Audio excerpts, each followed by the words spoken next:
everyone. This is a quick intro to what you're about to hear. I am on leave this week and made a mistake. I brought some of my recording equipment, but not a critical piece, the camera. So I'm going to use my phone to see how that works out, and the audio is not going to be as good, obviously. So please forgive me for that. Hopefully the information will still be useful for you, and you can find others to benefit from it as well. Thank you very much. Hello everyone, this is DJ. I'm out driving today, so I thought I'd try recording with my phone to see how that works out. Looks like it's a bit dark, but hopefully we can still get through the topic without too much difficulty. This is a simple one. I alluded to it last week, but it's a tragic tale. Stuff like this happens on a regular basis, and I'm sure you already know where I'm going here. This is the kind of thing that I started this channel in order to try at least to prevent. So hopefully we can do well and get the information where it needs to be. So let me tell you about Staff Sergeant Jason Walker. I think this man can teach us all a lesson, albeit a kind of depressing one. So Staff Sergeant Walker reached his 20th year of qualifying service in the National Guard in 1998. He was 38 at the time.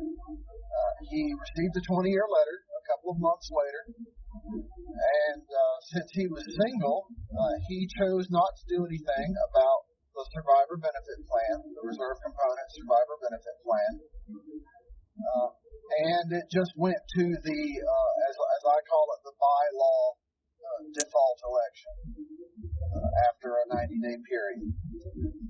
So in 1998, the default election was to defer a decision until age 60, better known as option A, and that's the time at which he would have applied for retired pay.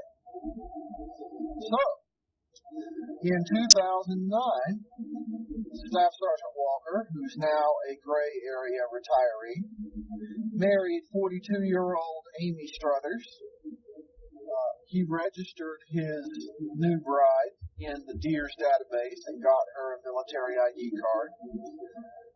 He also told her that she would automatically receive part of his pension if he passed away. Now, in 2016, while working on his roof, Staff Sergeant Walker fell off the ladder and fractured his spine. He died in the hospital a few days later. He was 56 years old. Several months after this, after the whirlwind that's just part of dealing with the death of a loved one had hopefully passed, Mrs. Walker contacted me at my office. After doing some research and asking a few questions, I had to sadly inform her that there would be no survivor annuity at all. In fact, the only consolation I was able to give was that in 2020 she would have TRICARE health insurance coverage. That was of little consolation to me, and I'm sure even less for her. Very little comfort there. So, do you see what happened? Where things went wrong with Staff Sergeant Walker? He never updated his reserve component survivor benefit plan election when he got married, and he died before becoming eligible for retired pay. So he never got a chance to make that election either. The law prior to 2001 stated that reservists who did not make an election for reserve component survivor benefits after they got a 20-year letter, would default to option A. This means no one gets anything if he dies. He had 1 year, of course, from the date of his marriage to change that election, but that never occurred.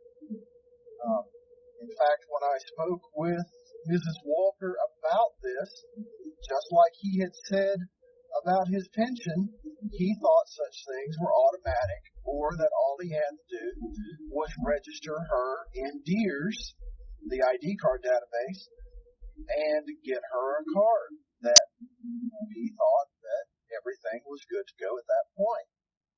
Sadly, that was not the case. And this is easily one of the sadder situations that a retirement services officer encounters. I don't know about others in the group, but I'm certainly one that likes to say yes and find a way to enable people. I don't like saying no and being the one to tell them that there are limited options, or that there's something that they cannot have or do because of a lack of action on someone else's part. I especially don't like to point fingers. But in this case, I was unable to do much of anything for Mrs. Walker. The thought of TRICARE, like I said, was a little comfort to either of us, and it was a sad way to end the call. So now we get to the moral of the story. Rather than causing future harm for our loved ones, it's always best if we make or update a survivor benefit election when we have that opportunity, and do it in a timely manner. Believe it or not, it is a lot easier to do a survivor benefit update than the paperwork makes it appear. As with so many things, especially paperwork, it's a lot scarier on the surface than it turns out to be. In fact, there was one time when I had to walk someone through doing a survivor update on the phone, or this person was helping the guy making the update. He was another full-timer, and I was so sick at the time that I barely recall the conversation at all.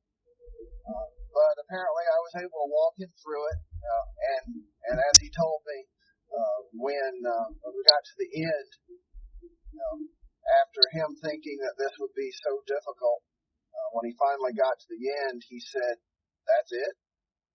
Question mark?" And I responded that indeed, that was all. So, you can actually update a survivor benefit election quite easily.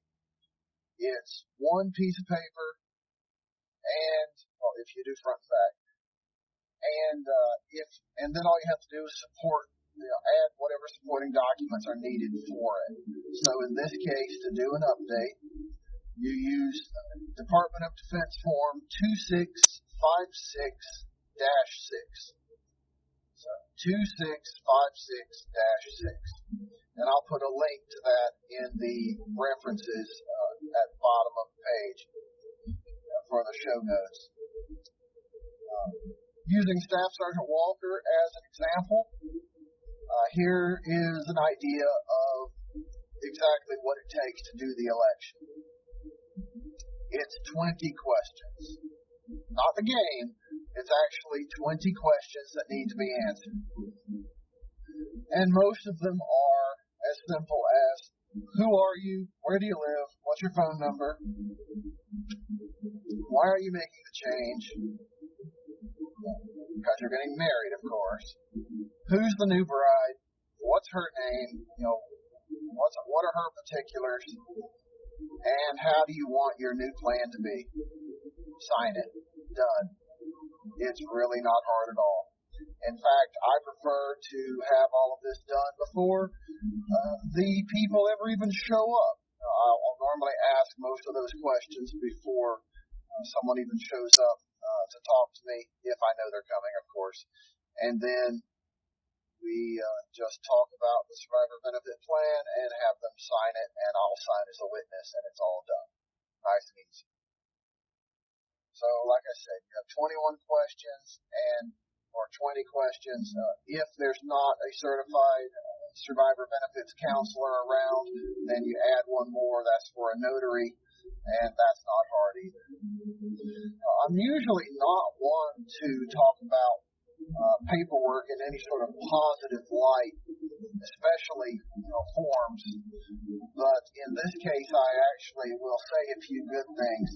The form for updating survivor benefits is actually quite versatile. It can do many things. You can use it to update the survivor benefit plan due to marriage, divorce, death of a beneficiary, birth of a dependent child, or even, I've never seen this one, but it happens, remarriage to a former spouse.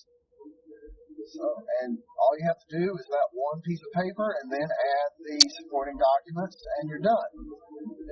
As with so many things I talk about, it's best to get a retirement services officer to help out with this. But other than that, it's pretty simple. So, believe it or not, that's all I have for this week. It was a fairly simple topic, as I said at the beginning, and I hope this information has proven to be useful for you. If you know anyone else who could benefit from this information, please hit share down below and let them know about this episode and others like it. I also welcome any questions you might have or any comments you may wish to make. Please do that in the comments section below. And I will, of course, answer them as quickly as possible. Once again, I thank you for being part of this audience and for being part of my drive today. Thank you for your continued questions and comments. And, of course, thank you for your service. Have a great day.